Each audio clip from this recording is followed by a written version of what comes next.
озмуни ҷумҳуриявии фуруғи субҳи донои китоб аст бо ташаббуси сарвари давлат муҳтарам Эмомалӣ Раҳмон роҳандозӣ гардида соли дуюм аст ки дар тамоми кишвар баргузор мегардад. мувофиқи низомномаи озмун шурӯъ аз моҳи апрел даври аввали он оғоз шуда имрӯзҳо дар тамоми муассисаҳои таҳсилоти миёнаи умумӣ ва омӯзишгоҳу донишгоҳҳои кишвар даври дохили муассисавӣ гузаронида шуда истодааст.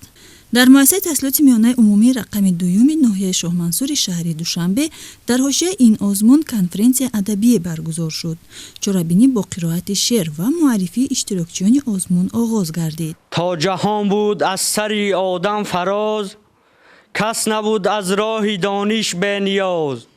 مردمانی بیخرد اندر هر زمان، راه دانش را به هر گونه زبان.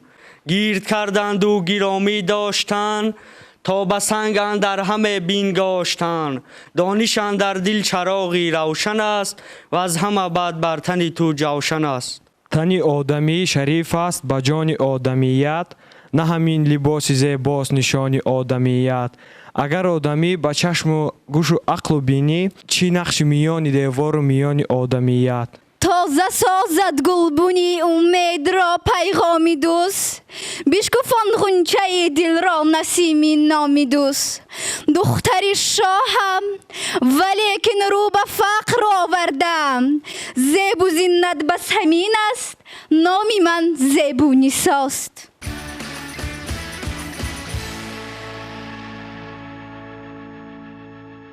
رفتم نزدیک گلدانه، گفتم که ای دوگانه، بیا به آزمون رویم، غالب آن می شویم.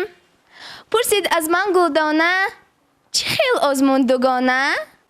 نه خود که نمیدانی، آزمونی کتابخوانی، امری جناب عالی در همه سین و ساله.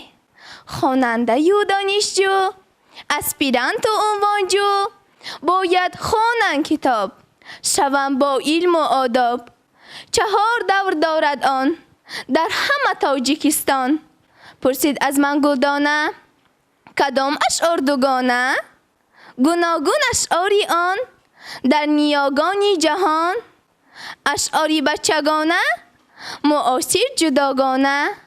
پاویستیکای رمان، باید خوانیم تو و من.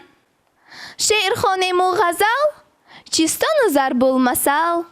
پند خوانیم و افسانه، تیزگویه کم ترانه. گر داستان میدانی، کنیم شاهنامه خوانی. گفتا به من گلدانه، من تیارم دوگانه، بیا به آزمون رویم، غالب آن میشویم. بعد از انجام قسمی تنتنوی دانش اشتراکچیانی آزمون از جانب داوران که از حساب آموزگاران مقرر گردیده بودند سنجیده شد. آزمون را خوانندگان صنف‌های ابتدایی که همه در نامیناسیای سیوم اشتراک کردند می‌خواستند آغاز نمودند. نقل پورای اثرها و قرائت برای شعر و غزلها از آن دلالت می‌داد که اشتراکچیان با تیاری جدی آمدند. ای کتاب من نصیحت گوی بی هم تویی، هم نشینی مهربان، هم صحبت دانا تویی. از تو میابم جوابی خوش به پرسش های خود، تربیتگر هم دوست جانی برای ما تویی. کم نمی باشی به نور افکندن از مهری منیر، زوجهان روشن چراغ خانه دلها تویی. آب می نوشد نهالی دانش از تو ای کتاب، تشنگی علم و فن را مثل یک دریای تو. حسن می بخشد به باغ معرفت هر صفحت، در چمنزاری سخن مثل گل رعنا تویی. اولی اشیا می شود آخر خراب، تو فقط جاوید میمانی کتاب.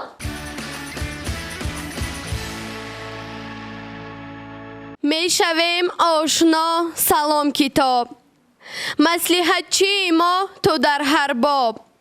در جهان باشد آن چیزی علم و هنر، همه اش را گرفته ای در بر.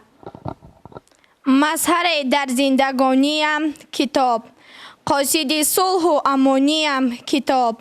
همدم و هم رازدانیم کتاب، رهنما بر قهرمانیم کتاب. چشم بینایی بنی آدم تویی، بهر انسان بهترین همدم تویی. دستگیری ما به هر یک دم تویی، نزدی ما برتر زی جام جم تویی. همنشینی توست عمر سربلند، دوست داری توست عمر ارجمند. محزن عقل و ذکاوت کونی پند، با تو باشد روزگارم بگزند. خواهی که دانا شوی، زور و توانا شوی، از تحت دل خوان کتاب، حکمت او به حساب. آنکه کتاب نخوان، دور زی دانش بمان. چون نفسی نوبهار، تازه نگاهش بدار. سطری ورا خط نزن، یک ورق از او نکن. او چون معلم به ما، هر سخنش رهنما.